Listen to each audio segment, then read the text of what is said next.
Avec ce Edge 40 Neo, on est clairement sur un smartphone Mirage. Oui, Motorola.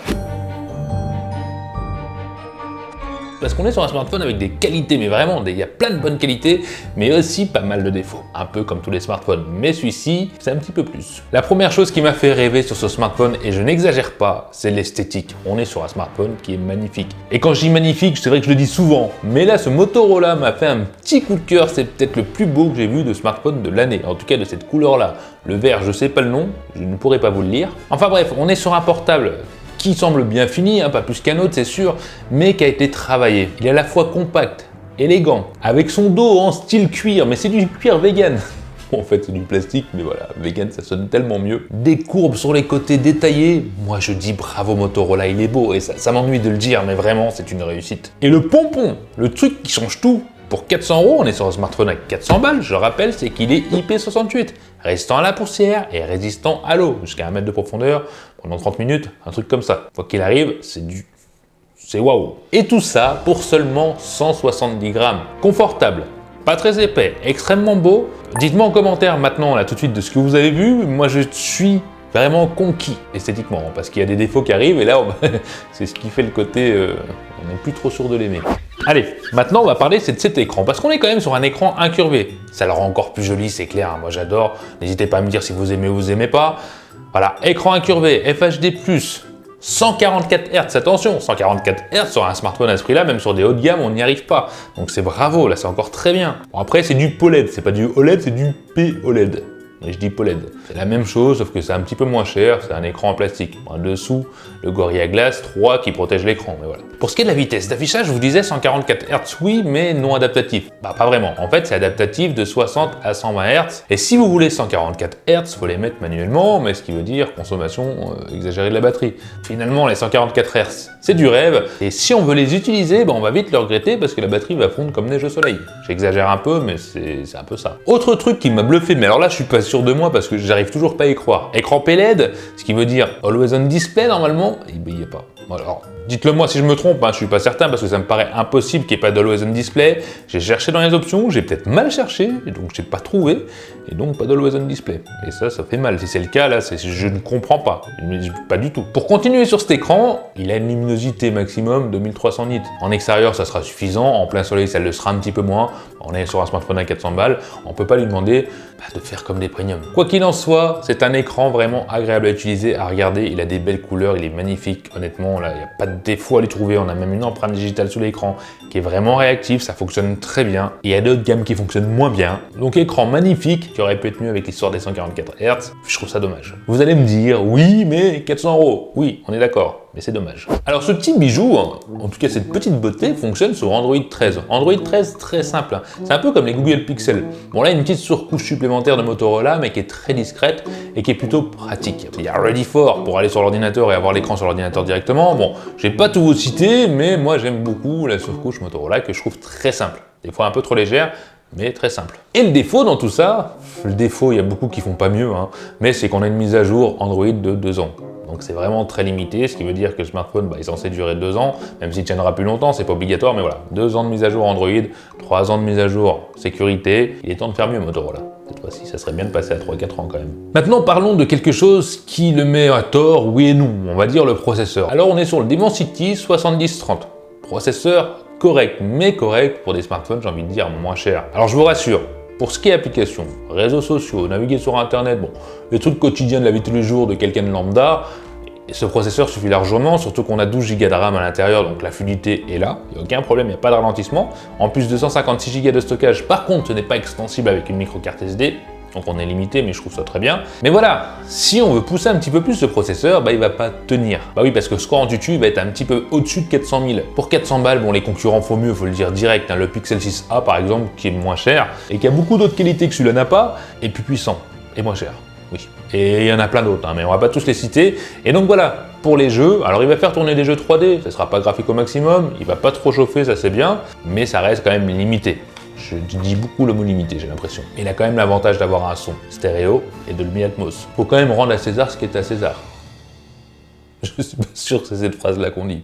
Autre point qui aurait pu être le point fort de ce smartphone, c'est l'appareil photo, parce qu'on a une caméra principale de 50 mégapixels, ce qui est bien, ça donne envie, hein. Plein de pixels, c'est waouh. Un ultra grand angle de 13 mégapixels et qui veut aussi macro, donc de 13 mégapixels, c'est le même. Et là, c'est un peu le mirage. C'est ce que j'ai envie de vous dire, c'est qu'on est sur un smartphone qui a soi-disant une bonne caméra, mais quand on regarde les photos, moi je suis pas fan. Alors ça va dépendre vraiment, il y a des photos qui peuvent être bien, mais au niveau des gestions des couleurs, je trouve ça atroce. De mon côté, j'aime pas du tout, c'est vachement contrasté, mais ça manque de couleurs, c'est un petit peu bizarre. Alors il y a des photos qui vont être réussies. En ultra grand angle aussi, ça peut être pas mal. Ça gère bien le contre-jour des fois, mais parfois, ça rend une photo vraiment pas belle du tout. Et voilà, je ne comprends pas la gestion de cet appareil photo, en tout cas du logiciel. Bon, allez, le zoom, on en parle, mais voilà, il faut pas rêver. Le zoom numérique, ce n'est plus une vache, c'est une tâche. Et pareil pour le mode nuit. Alors, il va se débrouiller un petit peu sur certaines photos et d'autres, on comprend pas. Alors, il faut pas du tout qu'il y ait de mouvement, ça c'est clair, faut pas rêver. Mais même sans mouvement, bon, on sait pas trop. Ça peut être à la fois correct, à la fois pathétique. J'y vais peut-être un petit peu fort. Mais c'est pas frappadingue, sachant que pour prendre une photo de nuit, il faut compter 4-5 secondes d'attente. Et ça, c'est vraiment très chiant. Surtout pour ce résultat. Pareil pour le mode selfie, on est sur une caméra de 32 mégapixels. On se dit waouh, ça c'est bien à 400 balles. Et ben non, le résultat, les couleurs sont fadasses, je sais pas comment expliquer ça, je trouve ça moche. Honnêtement, 400 balles, des photos comme ça, j'y arrive pas, perso. Hein. Dites-moi ce que vous en pensez, moi j'y arrive pas, ça me bloque direct. Mais c'est peut-être juste un goût. Peut-être que vous allez aimer. Il y a quand même du détail, mais c'est horriblement géré. Voilà, c'est tout ce que j'ai à dire. Et pour la vidéo, vous vous en doutez, bah, c'est pareil quoi. 4K 30 images par seconde, on va aller se rapprocher de fauve, de la bête de cirque. Alors toi, bon, je sais pas si vous voyez grand chose, on va essayer de faire avec le contre-jour pour voir ce que ça vaut. La stabilisation est bonne, ça c'est vachement bien. L'image, un petit peu moins, selon moi. Dites-moi en commentaire ce que vous en pensez. Moi je suis un petit peu moins fan, mais bon, pour le prix, on va pardonner. Pareil, on est en 4K, je crois à 30 images par seconde, avec mon Polo Motorola, mon gilet, et on va courir un peu pour voir ce que ça vaut quand même. Bah, j'aime pas ce que je vois sur l'écran, honnêtement ça a l'air un peu cramé, gestion.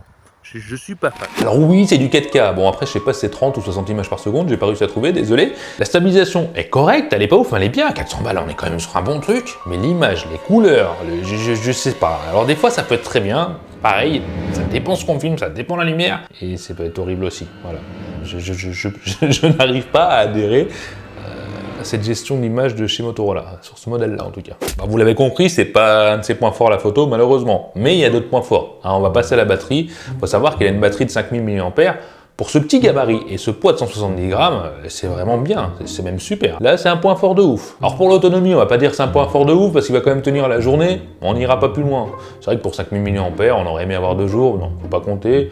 Voilà, il a une autonomie correcte. Et en plus de ça, il est fourni avec un chargeur, et un chargeur de charge rapide 68 watts. 68 ou 65 un des deux. Et ce que j'aime bien, mais que certains n'aiment pas, c'est qu'on n'a pas la charge rapide réellement, il faut venir l'activer dans les options. C'est-à-dire qu'on a une charge standard, normalement, une charge optimisée, voilà, une charge optimisée qui va le charger moins vite, mais qui va permettre de préserver la batterie. Si on vient activer la charge ultra rapide, alors oui, en 49 minutes, il est à 100%, de 0 à 100, ça va très vite. Mais le dos vient chauffer, la batterie vient chauffer, et dans le temps, je pense que ça sera pas très bon. Donc vaut mieux le charger en 1 heure, voire 1h10 en charge optimisée, que mettre le truc ultra rapide, sauf des fois, si on en a vraiment besoin, on vient l'activer, on charge et c'est réglé. Par contre, il n'y a pas de charge sans fil, hein. Faut pas trop en demander non plus. Alors pour qui est fait ce smartphone? Bon, oui, pardon. Passons aux choses sérieuses. Ce smartphone est très bon sur certains points. Je vous ai dit, le design est magnifique, IP68 c'est dingue, compact, bel écran, même si l'histoire des 144 Hz c'est dommage, adaptatif, voilà. Avec une bonne fluidité dans la navigation de tous les jours. Si vous ne prenez pas forcément de photos ou de vidéos et que vous voulez un smartphone compact, joli, fluide, bel écran, étanche, ouais, franchement, 400 balles, c'est un très bon smartphone de ce côté-là. J'ai pas trouvé de défaut, moi je l'aime et je le trouve vraiment très beau. Il me fait encore craquer. Par contre, oui, si on veut de l'équilibrer avec de la bonne photo et jouer à des jeux 3D plusieurs fois dans la journée, ça ne sera pas le smartphone fait pour vous. Clairement, oubliez les jeux avec, même si on peut le faire, attention, occasionnellement, c'est possible. Pareil pour la photo, alors il fait des photos, mais oubliez, si vous aimez prendre des bonnes photos, il vaudra mieux se tourner vers un Google Pixel ou voir d'autres marques qui feront clairement mieux en photo que ce Motorola. Et c'est dommage, parce qu'honnêtement, quand je l'ai eu en main le premier jour, je me suis dit, waouh, il va éclater tout le monde. Le IP68, le 144 Hz, et ce design, pour moi, il allait tuer tous les concurrents. Et voilà.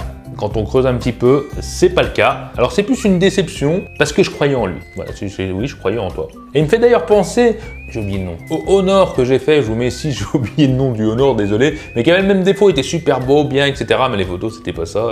Voilà, bon, allez faire un tour si vous avez envie. Si vous m'avez découvert dans cette vidéo, et ben, je vous invite à vous abonner tout de suite. Allez-y, n'hésitez pas, si vous aimez ce que vous avez vu, bah, ça me ferait plaisir. Et quant à vous, les Tukiwantiens, n'hésitez pas à me dire ce que vous en pensez en commentaire, et je vous dis à la prochaine vidéo. Test que je ne sais pas de quoi ça parlera, mais au moins, ça. Bon, voilà, j'en arrête là, je dis n'importe quoi. Allez, à la prochaine, bye.